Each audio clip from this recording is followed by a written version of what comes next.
প্রিয় দর্শক বন্ধু, আবার অনেকদিন পরে নিয়ে আসলাম ভাইরাল গান আসমা এবং শানুর কণ্ঠ দিব। আসমা কেমন আছো? ইনশাআল্লাহ অনেক ভালো আছি। তো বর্তমানে তুমি কোন ক্লাসে পড়ো? ক্লাস 9। ক্লাস 9-এ পড়ে আছে। আর শানুর আছে দিকে, কেমন আছেন? আল্লাহ অনেক ভালো রাখছে আপনাদের দোয়া আশীর্বাদে। তো আজকে গান গাওয়ার জন্য রেডি? রেডি হওয়া লাগতেছে মানে যাই হোক, আপনি যে কোটটা যে গাই দিচ্ছেন এটা কত দিয়ে কিনছেন? এরা মনে মনে করেন যে 1800 টাকা নিছিল। আচ্ছা, রেডিমেড না অর্ডারই? এখন জানি না, দোকানে সেকেন্ড হ্যান্ড তাই না থিয়া দিছিল না, এখন নতুন তাই না। প্রিয় দর্শক বন্ধুরা, শানুর যেখানে হাসি ফুর্তি হলো সেখানে শানুর একজন ফুর্তির মানুষ। আর আল্লাহ কইছে আপনি এমন একজন মানুষ হন আপনার মনে যাতে ফুর্তি থাকে। আর আপনি এমন মানুষ হন না আপনার যে মানুষের ডরায়, তাহলে আপনি জাহান্নামী প্রার্থ হইতে পারেন। আর আপনি এমন মানুষ হন আপনার যে মানুষের আনন্দ ফুর্তি পায়, তাহলে আল্লাহর প্রিয় বান্দা। এটা অনেক হুজুররাই কয়। তো এবার গান শোনাবো, তো গানটা এবার শোনেন। কে গো তুমি বাজাও গো বাঁশি এই না নদীর ঘাটে, তোমার বাঁশির সুরে গো আমার মনটা নারয় ঘরে, কোন গেহরামে থাকো গোনা গোর কুমার বাড়ি, কোন গেহরামে থাকো গোনা গোর কোথায় তোমার বাড়ি। নামটি আমার শাহানুর আলম, লক্ষ্মীপুরে বাড়ি। নামটি আমার শাহানুর আলম, লক্ষ্মীপুরে বাড়ি। মাঝ দরিবার আইসি গো আমি,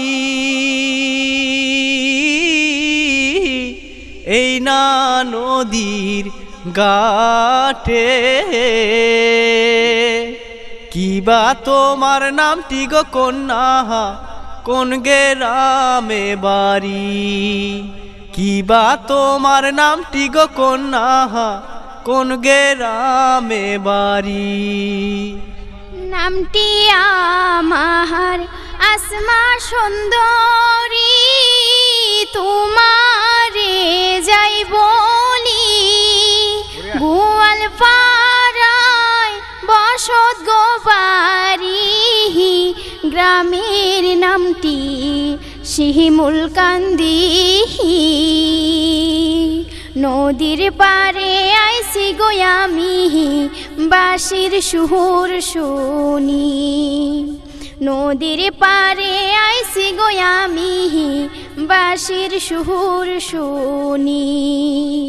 সুন্দর রূপ পুষি গো কন্যা, সুন্দর তোমার হিয়া। তোমার রূপে হইছি গো পাগল, করতে চাইলাম বিয়া। কিবা তোমার নামটি গো কন্যা, কোন গেরামে বাড়ি। কিবা তোমার নামটি গো কন্যা, কোন গেরামে বাড়ি। এতই যদি ভালো গো বাসো ঘটক পাঠাও বিয়া, বাবা যদি থাকে গো রাজি বসবো আমি বিয়া। তোমায় আমি ভালোবাসি যাই যে বহলিয়া, তোমায় আমি ভালোবাসি যাই যে বহলিয়া। ডুয়েট গান গাইছে হলো সিঙ্গার শানুর এবং আসমা। যদি ভিডিও দেখে ভালো লাগে বেশি বেশি কমেন্ট করে জানা দেবেন। আর ফেসবুক পেজে নতুন হলে পেজটা ফলো করে দেবেন, অনুসরণ করবেন। যখন আমি নতুন ভিডিও আপলোড করবো মেসেজের মতো আপনার মোবাইলে চলে যাব। তো ভালো থাকেন, সুস্থ থাকেন, নিজের কাছে থাকেন। ধন্যবাদ, খোদা হাফেজ।